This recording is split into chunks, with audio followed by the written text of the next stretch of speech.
गौरी पुत्र गणेश भगवान की जय। चौथ माता की जय।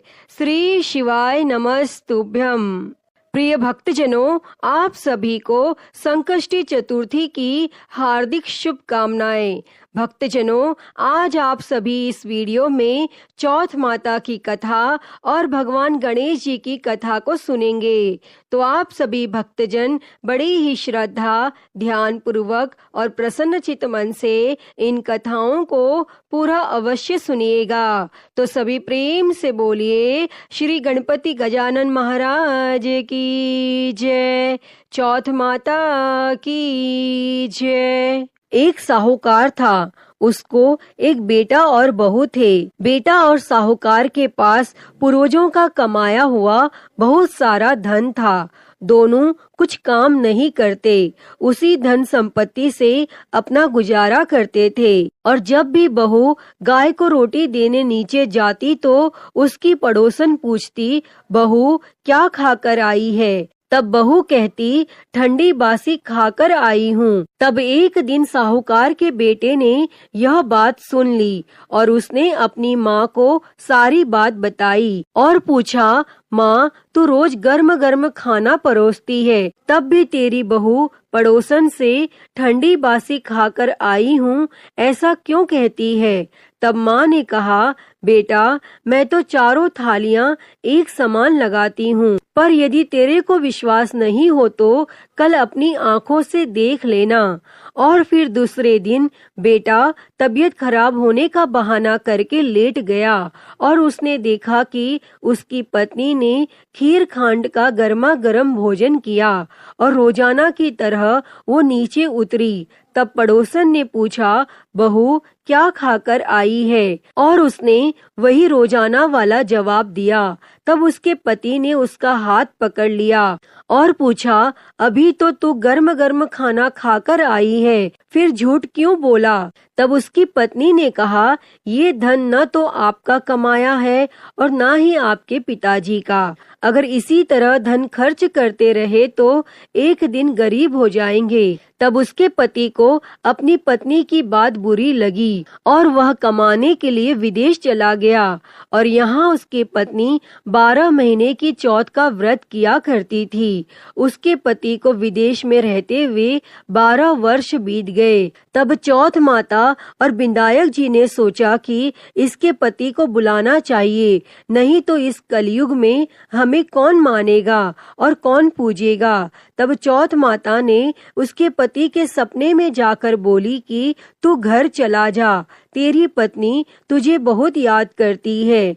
तब उसने कहा, हे चौथ माता, मेरा कारोबार फैला हुआ है, इस तरह छोड़कर नहीं जा सकता। तब चौथ माता ने कहा, कल प्रातः स्नान ध्यान से निवृत्त होकर पूजन कर घी का दीपक जलाकर चौथ माता विनायक जी भगवान का नाम लेकर बैठ जाना, हिसाब हो जाएगा। देने वाले दे जाएंगे, लेने वाले ले जाएंगे। और उसने सुबह उठकर वैसा ही किया और उसका सारा कारोबार एक दिन में ही सिमट गया। और फिर जब वह घर जा रहा था तो रास्ते में एक सांप जलने के लिए जाता हुआ मिला। तब उसने सोचा सांप जल जाएगा और उसने सांप को सिसकार दिया। तभी सांप ने कहा, हे पापी दुष्ट, मैं तो अपनी सर्प योनि से मुक्ति पाने जा रहा था, लेकिन तूने मुझे सिसकार दिया, इसीलिए मैं तुझे डसूंगा। तब वह लड़का बोला, हे सर्पराज, तुम मुझे अवश्य डस लेना, बस मैं एक बार अपनी माँ यम पत्नी से मिलना चाहता हूँ। आप कल रात मुझे डस लेना, मैं आपको वचन देता हूँ। और जब पति घर आया तो बहुत उदास था।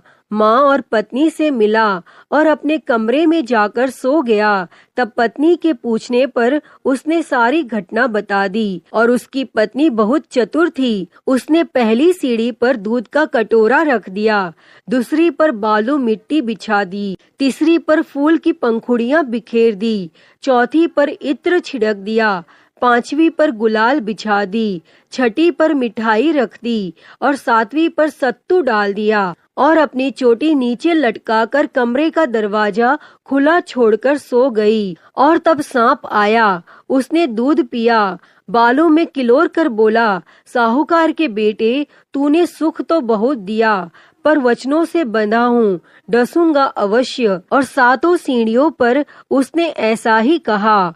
और जैसे ही वो डसने लगा, तब चौथ माता और विनायक जी ढाल और तलवार बन गए और सांप के 4 टुकड़े कर दिए। तब सीढ़ियों पर खून ही खून हो गया और सांप की पूंछ का एक टुकड़ा लड़के की जूती में गिर गया। तब उसने सोचा कि जब यह अपनी जूती पहनेगा तब डस लूंगा। और उसकी पत्नी प्रतिदिन चींटियों को आटा खिलाती थी। तब चींटियों ने सोचा कि इसकी पत्नी हमें हमेशा शक्कर आटा खिलाती है, इसलिए इसकी रक्षा करनी चाहिए।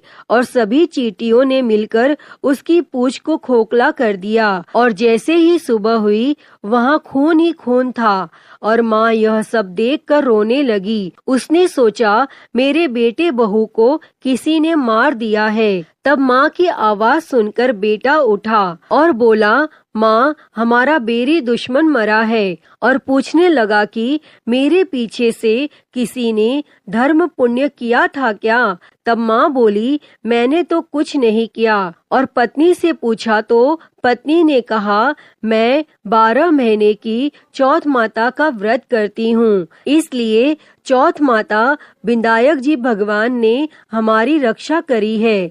तब सासू जी बोली, मैं इसको 4 समय खाना देती थी, तो फिर इसने चौथ का व्रत कब किया? तब बहू बोली, 1 समय का खाना गाय को खिलाती थी, 1 समय का ब्राह्मणी को देती थी, 1 समय का जमीन में गाड़ देती और 1 समय का चौथ का पूजन कर चांद को अर्घ देकर मैं स्वयं खाती थी।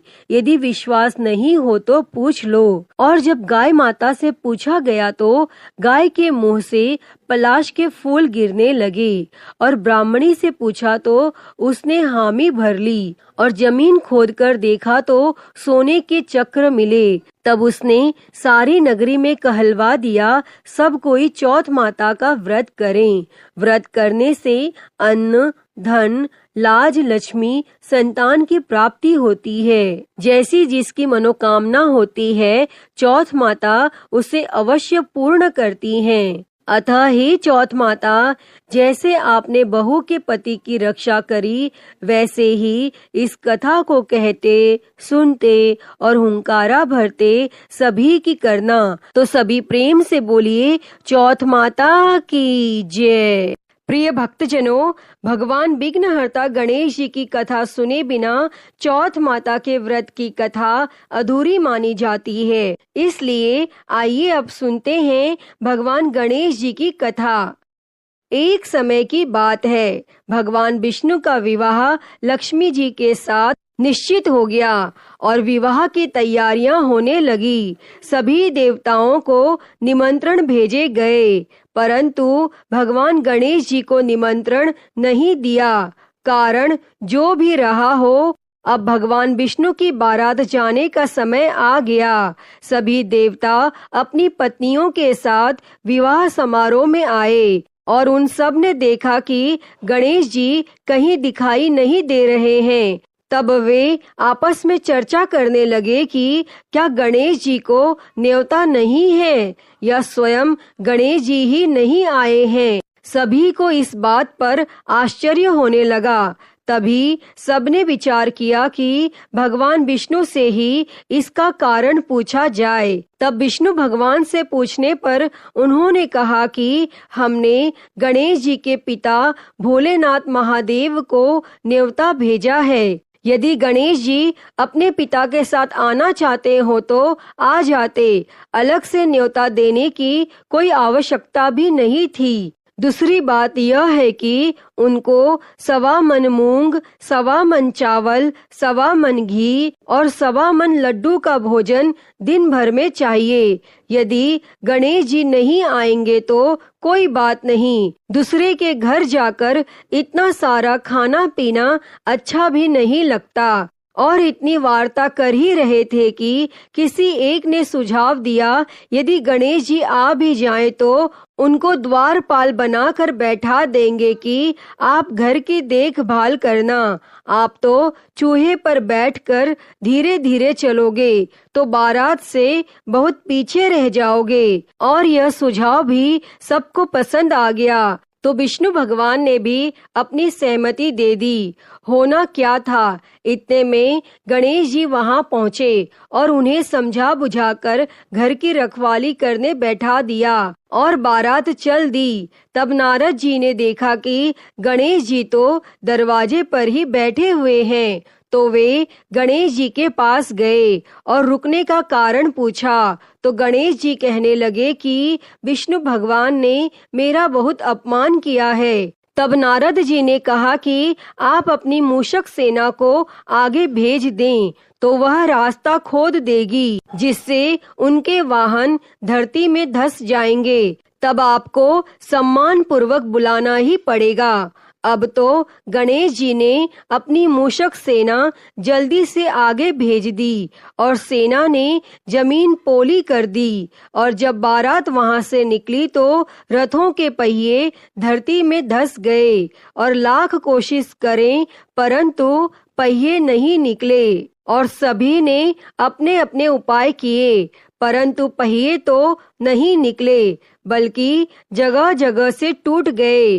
किसी की समझ में नहीं आ रहा था कि अब क्या किया जाए। तो नारद जी ने कहा, आप लोगों ने गणेश जी का अपमान करके अच्छा नहीं किया। यदि उन्हें मनाकर लाया जाए तो आपका कार्य सिद्ध हो सकता है और यह संकट टल सकता है। तब शंकर भगवान ने अपने दूत नंदी को भेजा और वे गणेश जी को लेकर आए।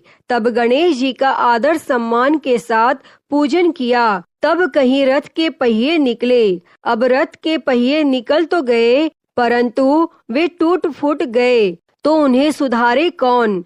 पास के खेत में खाती काम कर रहा था, उसे बुलाया गया और खाती अपना कार्य करने के लिए पहले श्री गणेशाय नमः कहकर गणेश जी की वंदना मन ही मन करने लगा। और देखते ही देखते खाती ने सभी पहियों को ठीक कर दिया।